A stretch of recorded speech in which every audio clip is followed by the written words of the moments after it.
आहे मनवा दुख की चिंता क्यों सताती है।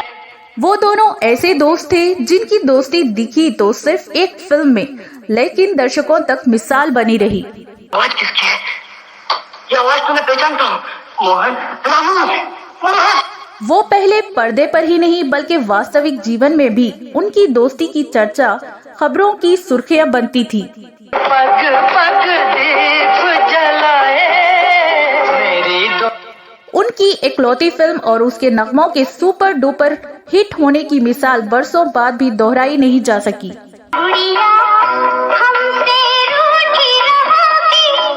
इस फिल्म के रिलीज साल हुए फिल्म फेयर अवार्ड समारोह में 6 पुरस्कार जीते थे, जो एक मिसाल थी।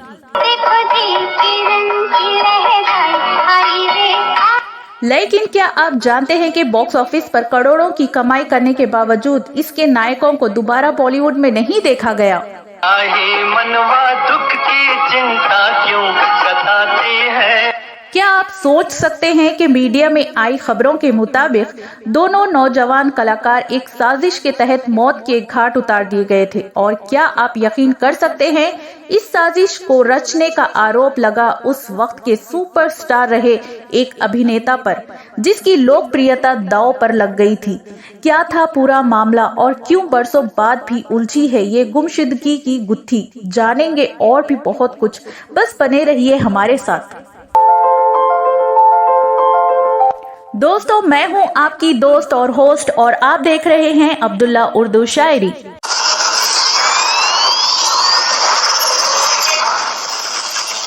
दोस्तों, आपका साथ, आपका प्यार और आपका सपोर्ट हमारे लिए बहुत जरूरी है, तो वीडियो को आखिर तक जरूर देखें। वीडियो को लाइक और शेयर करना ना भूलें।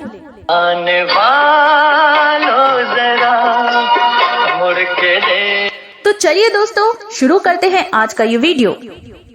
तारीख थी 6 नवंबर 1964। उस दिन बॉलीवुड में सतीन बोस द्वारा निर्देशक राजश्री बैनर की एक फिल्म रिलीज हुई जिसका नाम था दोस्ती। एक इंसान हूँ मैं इस फिल्म ने रिलीज होते ही पूरे देश में धूम मचा दी।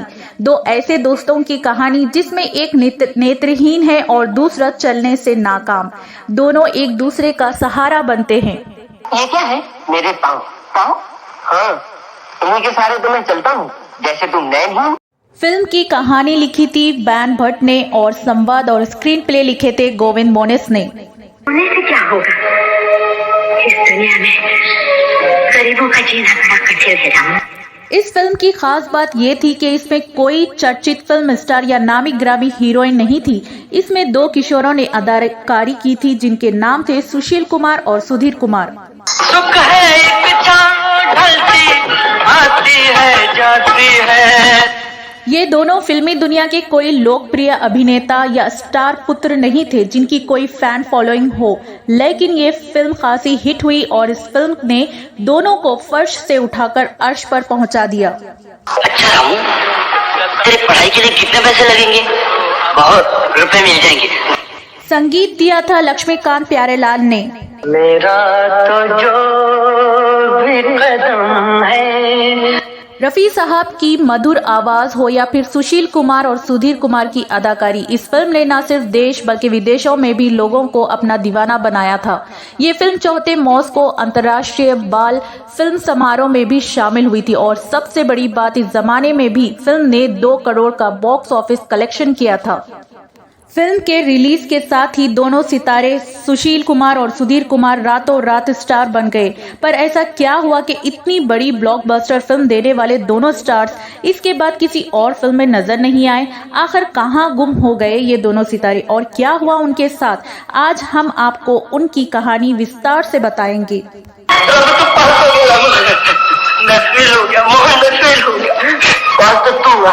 ये फिल्म कितनी बेहतरीन है इसका अंदाजा इसी से लगाया जा सकता है कि इस फिल्म का इस साल का national award for best feature film in Hindi का अवार्ड मिला था। इसके अलावा फिल्म को 1965 में फिल्म फेयर के best film, best story, best dialogues, best music direction जैसे अवार्ड्स मिले। फिल्म में 6 गाने थे जिसमें से 5 मोहम्मद रफी और 1 लता मंगेशकर ने गाया था। फिर भी अखियां इस फिल्म के गाने आज भी इतने ही पॉपुलर है जितना अपने रिलीज के समय थे। मनवा दुख की चिंता क्यों सताती है। मशहूर अभिनेता संजय खान ने भी इस फिल्म से अपने कैरियर की शुरुआत की थी। फिल्म में लीला चिटनेस, लीला मिश्रा, नाना पालसेकर, अभि भट्टाचार्य जैसे कलाकार थे जो लंबे अरसे तक फिल्म इंडस्ट्री के शोभा बने रहे। लेकिन इसके मुख्य अभिनेता सुशील कुमार और सुधीर कुमार दोनों एक तरह से लापता हो गए। आज स्कूल के रजिस्टर से भले ही तुम्हारा नाम कट जाए, लेकिन एक दिन सबकी जुबान पर तुम्हारा नाम होगा, देख लेना। आपको जानकर हैरानी होगी कि जब दोनों सितारे इस फिल्म के बाद किसी और फिल्म में नजर नहीं आए तो एक खबर आग की तरह पूरे देश में फैल गई कि दोनों ही स्टार्स की एक कार एक्सीडेंट में मौत हो गई और इस एक्सीडेंट की साजिश के पीछे नाम लगाया गया मशहूर अभिनेता दिलीप कुमार का। हम आपको पहले ये बता दें कि ये एक महज अफवाह थी। ना ही दोनों सितारों की मौत हुई थी और ना ही इसके पीछे किसी फिल्म स्टार का कोई हाथ था। इस फिल्म के बाद दोनों ही कलाकारों के साथ क्या हुआ ये जानने से पहले हमें ये जान लेना चाहिए कि इससे पहले इनकी जिंदगी में क्या हुआ था। यहाँ हम आपको उन दोनों की जिंदगी से जुड़े कुछ पहलुओं के बारे में बताते हैं। फिल्म में बैसाखी का सहारा लेकर चलने वाले राम नाथ उर्फ रामू का किरदार निभाने वाले सुशील कुमार का जन्म 4 जुलाई 1945 को कराची में हुआ था। उनका असली नाम सुशील बैलानी था। उनके जन्म के 2.5 साल बाद ही देश का बंटवारा हुआ और वो परिवार समेत गुजरात आ गए। बचपन में वो काफी रईस थे, पर बाद में उनके परिवार का बिजनेस कुछ खास नहीं चला। वो बम्बई आ गए जहां उनके दादाजी को बिजनेस में बहुत बड़ा नुकसान हुआ और वो दिवालिये हो गए। इस सदमे में पिता दादा दोनों की मृत्यु हो गई और सुशील कुमार की मां उन्हें और उनके 2 भाई बहनों को लेकर उनकी मौसी जो बम्बई के चेंबूर इलाके में रहती थी वहां ले गई। वहां उन्होंने अपनी पढ़ाई जारी रखी। परिवार की तंगहाली से बचने के लिए उनकी मां ने उन्हें फिल्मों में काम करने के लिए भेजना शुरू कर दिया। शुरू में उन्होंने 2 सिंधी फिल्मों में काम किया, जिसमें पहली थी अबाना। मशहूर एक्ट्रेस साधना के जीवन की भी ये पहली फिल्म थी। सुशील कुमार ने कई फिल्मों में बतौर चाइल्ड आर्टिस्ट काम किया। उन्होंने 1958 में रिलीज हुई फिल्म फिर सुबह होगी से बॉलीवुड में एंट्री की। फिर अगले साल आई धूल का फूल और मैंने जीना सीख लिया। इसके अगले साल आई फिल्म काला बाजार, दिल भी तेरा हम भी तेरे, श्रीमान, सत्यवादी, संपूर्ण रामायण और फूल बने अंगारे आदि फिल्म में बतौर बाल कलाकार काम किया था। फिर उन्हें मिली फिल्म दोस्ती, जिसमें उनकी सफलता ने आसमान की बुलंदियां छू ली। जीवन की हर परीक्षा में इसी तरह कामयाबी हासिल करूं। आज मैं बड़ा खुश हूं, इतना खुश हूं कि मैं कह नहीं सकता। फिल्म में नेत्रहीन लड़के मोहन का किरदार निभाने वाले सुधीर कुमार सावंत एक महाराष्ट्र परिवार में जन्मे थे। वो मुंबई के लाल बाग परेल इलाके में रहते थे। सुधीर कुमार के मामा मशहूर फिल्मकार वी शांताराम के कंपनी राजकमल कला मंदिर में चीफ मेकअप मैन थे। सुधीर कुमार ने 1964 में ही संत ज्ञानेश्वर फिल्म में भी काम किया था। फिल्म दोस्ती उनके जीवन में भी एक नई सुबह लेकर आई। दोनों रातों रात स्टार बन गए।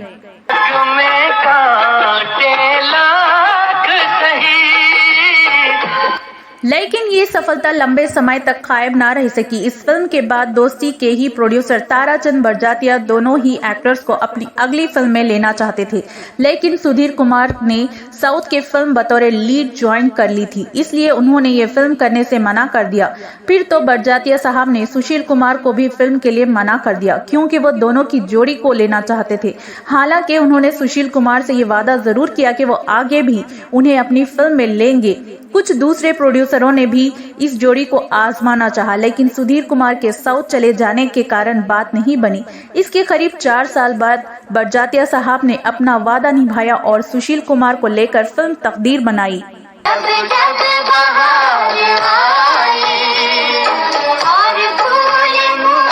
ये फिल्म 1978 में रिलीज हुई थी, जो बॉक्स ऑफिस पर साधारण चली, लेकिन सुशील कुमार का मन तब फिल्मों से हट चुका था और उन्होंने जय हिंद कॉलेज से ग्रेजुएशन की पढ़ाई की और एयर इंडिया में नौकरी करने लगे।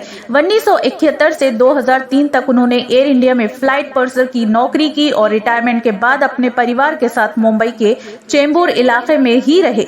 इसी बीच 1973 में वो देवानंद की फिल्म हीरा पन्ना में फ्लाइट पर शूट हुए एक सीन में भी दिखे।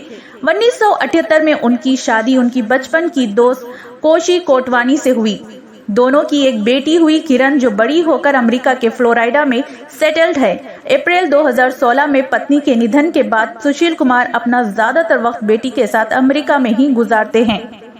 अब बात करते हैं नेत्रहीन गायक मोहन का किरदार निभाने वाले सुधीर सावंत की। रहा हूँ भटकता मैं यहाँ से। किस्मत ने उनका भी साथ नहीं दिया और उनकी फिल्मों के कई प्रोजेक्ट बीच में ही अटक गए। उन्होंने दोस्ती के बाद 1966 में रिलीज हुई फिल्म लाडला और 1969 में आई जीने की राह जैसे फिल्मों में भी काम किया। माँ जी, हाँ बेटा, आप यहाँ अकेले रहते हैं?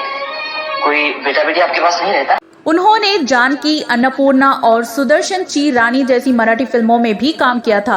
उसके बाद उनका फिल्मी करियर लगभग समाप्त हो गया और उन्होंने शादी करके घर बसा लिया। सुधीर सावंत के बारे में आज भी कई सोशल मीडिया प्लेटफॉर्म पर ये अफवाह है कि 1993 में चिकन खाते वक्त उनके गले में हड्डी अटक गई और मुंबई में 93 दंगों के कारण लगे कर्फ्यू के कारण उन्हें तुरंत इलाज नहीं मिल पाया, जिससे उनका घाव बढ़ता गया और कैंसर बन गया। टाटा हॉस्पिटल में भर्ती करने के कुछ दिनों बाद उनका देहांत हो गया। हालांकि सुधीर कुमार की बहनें शोभा और चैत्रा की माने तो ये कहानी पूरी तरह सच नहीं है। बहरहाल 1993 में उनका निधन कैंसर के कारण हुआ था। तो ये कहानी फिल्म दोस्ती के ऐतिहासिक हिट बनाने वाले दोनों कलाकारों की। दोस्तों, आपको हमारी ये कहानी कैसी लगी हमें कमेंट करके जरूर बताएं। अगर आपको दोस्ती फिल्म के बारे में या कलाकारों के बारे में कुछ और जानकारी हो तो वो भी कमेंट बॉक्स में लिखें। अब दीजिए अपनी दोस्त और होस्ट को इजाजत। आपका बहुत बहुत आभार, धन्यवाद, नमस्कार, शब बखैर।